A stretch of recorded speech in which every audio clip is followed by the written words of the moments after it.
জমিতে এসে মামুনি কি খাচ্ছে। তারপর আলু ক্ষেতের পাশেই দেখলাম অনেক বড় বড়ই বাগান, চতুর্দিক দিয়ে লেবু, মাঝখানে বড়ই। পাবনার এই গ্রামের দৃশ্য দেখতে চাইলে ভিডিওটি স্কিপ করবেন না প্লিজ, না টেনে পুরো ভিডিওটি দেখুন। বড়ই বাগানে ঢোকার জন্য নানুর পিছু পিছু যাচ্ছিলাম।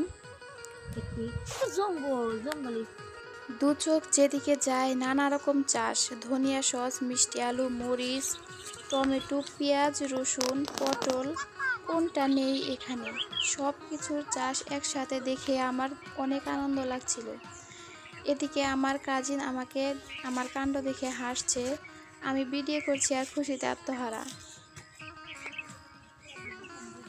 মরিচ গাছগুলো সারি বেঁধে চাষ করা হয়েছে, দেখতে অনেক ভালো লাগছে। টমেটোর অনেক ভালো ফলন হয়েছে।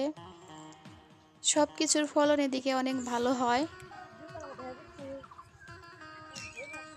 দু চোখ যেদিকে যায় সবুজ প্রকৃতি আর পাখিদের কিচিরমিচির শব্দ, এত ভালো লাগছে।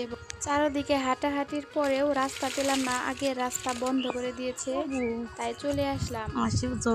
আলুগুলো জড়ো করলাম, এদিকে কিছু পেঁয়াজ তোলা হয়েছে, সব নিয়ে বাড়ি ফিরে আসলাম। আজকের মতো এখানেই শেষ। পাবনার সুন্দর প্রকৃতিগুলো দেখতে চাইলে সাবস্ক্রাইব করে একটি লাইক দিয়ে পাশে থাকবেন প্লিজ।